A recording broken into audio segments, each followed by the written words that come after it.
answers the next question, but I will ask it anyways. What makes OneCoin the best cryptocurrency, and to what extent is it safe to invest in?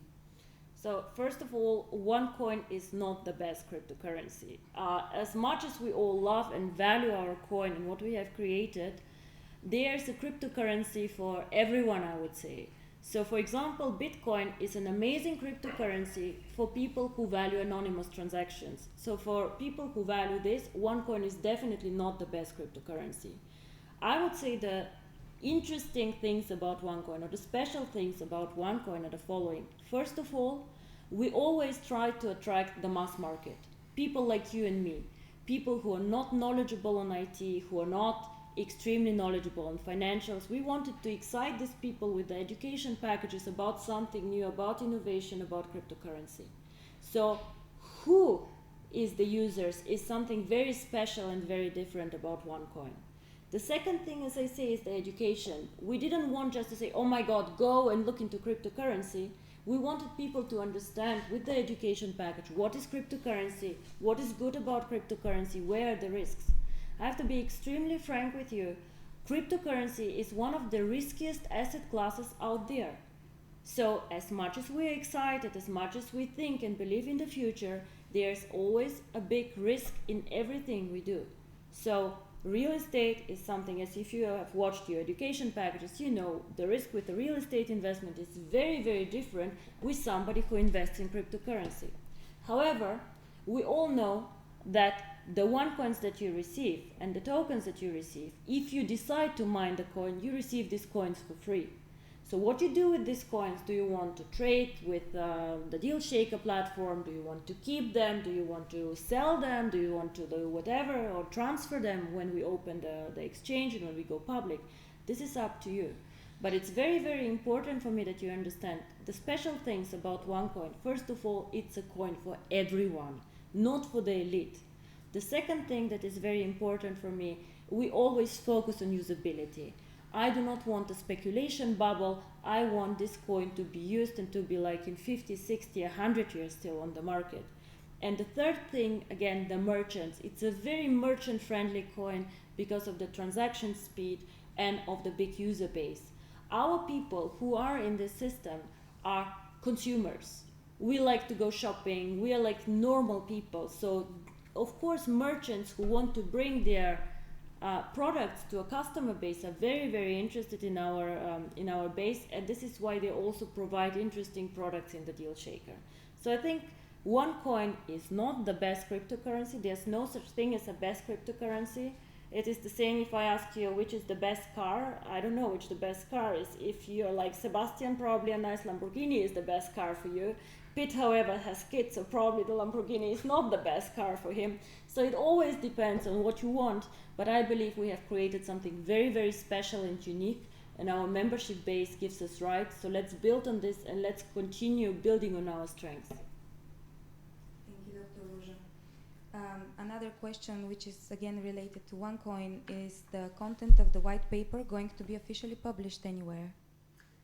We have, and Dr. Ruja has said it, and also Sebastian have said it long before. It all embeds into a plan and into a strategy. We have had audits on the blockchain. The audits formally of the blockchain have not been published. They are internal to the company. What needs to be known by the people has been communicated in Macau, and on top there are statements in the back office of each and every member that can be looked up, from me on one side and also from the auditor on the other side. Finally, it is, of course, as soon as everything goes public, of course we will abide, and Dr. Ruja has said it before, we will abide with the general practice. Today it is not open source. Once it becomes open source, of course the white paper will be published. Thank you. Another question is, why is the verification of the KYC documents taking so long? Okay, I can answer that. I would say that probably every 15 minutes I get this question, you know, from the network, and it's getting a little bit boring answering it, but let's answer it once and for all, okay? So most of the KYC issues are coming from the members themselves. Now, can you imagine we have over 3 million members. There's new people coming into the system all the time. There's old people in the system who have not done their KYC.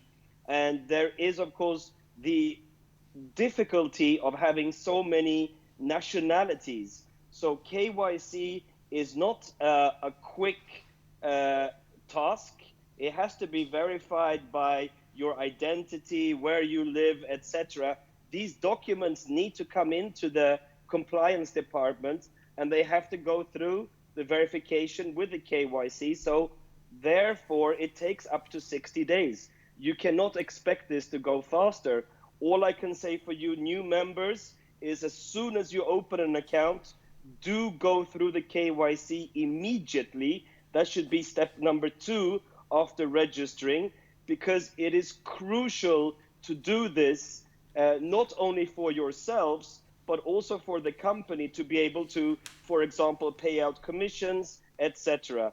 There's no other way. So everybody, you have to have patience. We're a very, very big company, and there is a multinational situation. Be patient, be diligent, do your KYC, and that's the end of it. Thank you. Thank you too. More information about the situation in Germany and Italy is what people have been asking frequently. What are the future predictions for the current members and the new ones who want to join from these countries? So I'll take this one probably. So we as a company definitely, as I said, are aware, and we're speaking to all regulatory bodies in Europe. Europe is a very important market for us. So this is what we have done is we are filing now for a financial license in Germany, as this is an important market for us. And as I said, OneCoin is very much interested to be on the market for a long, long time. So it takes time. The filing process is pretty complicated, as you can imagine. Also, the documents required are quite extensive, but we're providing them. And whenever we hear from the authorities some feedback on the license process, we will let you know. So this is what it is extremely important for us. We also focus again a lot on education in this market, because some of the leaders again oversell, are too aggressive. And I again want to warn everybody, we as a company do not tolerate people overselling or selling this opportunity in the wrong way. So the situation in Germany and Italy, again summarizing, we are on this, we're monitoring this very, very carefully, but I also would like the leaders to be very responsible, and as I said, compliance is punishing the people who are really not behaving as they should. And also you guys in the network, please take care of your people, because they just damage you, yourself, and all our members.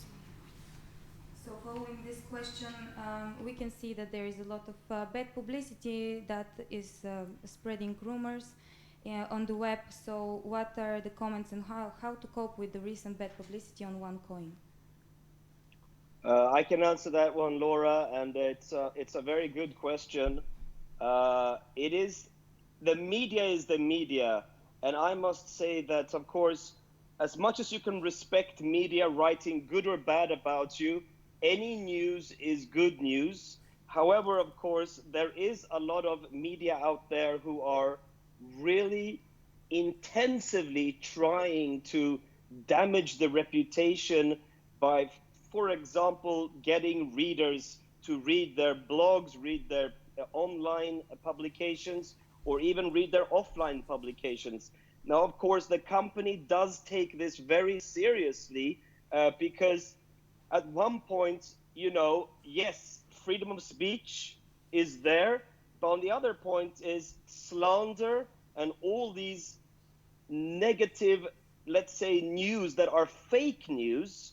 This is what it is. So the company takes it really seriously, and you also see sometimes these bad blogs and different media go away because the lawyers of the company take care. It takes time to dement comment online, and probably internet is the most free media ever. Anybody can damage anybody's reputation in a matter of 10 minutes. It's free and it's very powerful. So I believe myself that media will always be around us because we are so big.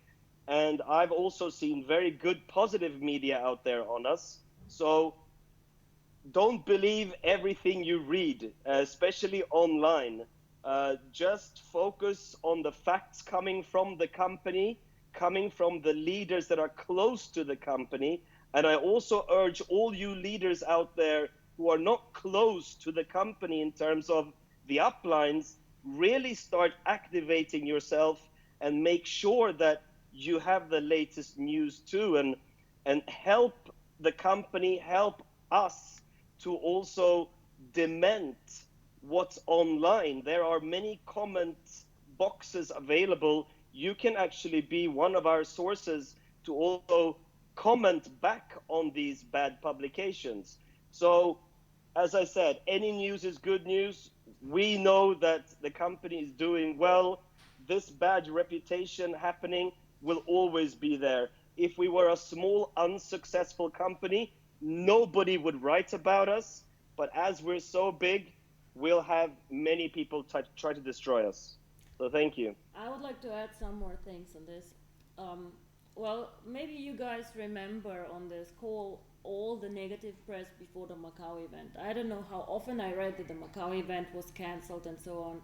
There's so many wrong things that people just publish to get clicks, as Sebastian said. So whenever you guys click on a link like this, you make money for the person who wrote this.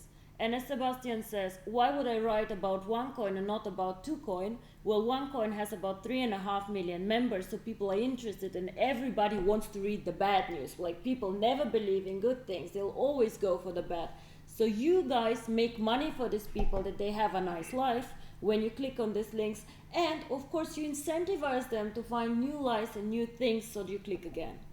However, there are also other medias, and we also should not ignore this, who are just worried about us, who are worried that we have such a big membership base, who are, for example, the other cryptocurrencies. You know, we chose a very, very different distribution model than other cryptocurrencies. So you can also imagine that all these people who have created very IT and techie cryptocurrencies, they do not probably like the idea of having people like you and me and the normal users getting into cryptocurrency. So they look with us with suspicion and say, oh God, what is this? Are they really doing a cryptocurrency? So they somehow cannot realize that the philosophy of cryptocurrency is changing, that cryptocurrency is for everyone. And this is why they are very, very critical and very, very cautious towards OneCoin. The third people who are cautious is just people who do not believe in network marketing. There are a lot of websites out there who just criticize the model of network marketing, who do not believe that a network marketing company, regardless what they do, if they do nutrition, cryptocurrency, education, or whatever that is, can be a legitimate company. They just think that our distribution model is somehow wrong. So we always have to be a bit cautious what we read and why somebody is actually criticizing us. I'm very happy to engage in a dialogue with people who want to have a discussion, who say, okay, what about your blockchain? What about your distribution model? What about this? But I'm not happy to discuss with people who just slander us, me personally, you guys personally, or someone else. So the only thing that we can do, guys, and what we do as a company, of course, we have lawyers and we take care of this, but the most important thing is to be successful, to show them all, to have a huge success story next year with our ICO, and then to see what they'll write again. You know, you saw how many of the last year news were fake and how many of them were just for these people to make money and to earn income. I just don't know for how many bloggers or wannabe websites we are just providing a huge living. Yeah? So keep this in mind before you all go crazy with rumors and so on. We as a company always inform you if something happens. You can get all the news from us. Do not trust strange websites who just want to make money with you. Thank you. Next question is regarding DealShaker. What are the future plans for DealShaker is what is of the biggest interest right now. Let me, it's Pete or Pierre talking again. DealShaker is the new kid on the block, which we like a lot inside the company. It basically brings the cryptocurrency to the real world by buying and selling goods and services on DealShaker. it's really, this makes the cryptocurrency the real cryptocurrency, and the real value of the currency is being reflected in the deals on DealShaker. When I go back, when I joined the company, DealShaker was a project, and right now it has been growing much faster than any competitive such platform out there in the market. And I see a lot of enthusiasm as well across the world about people marketing DealShaker and bringing DealShaker forward.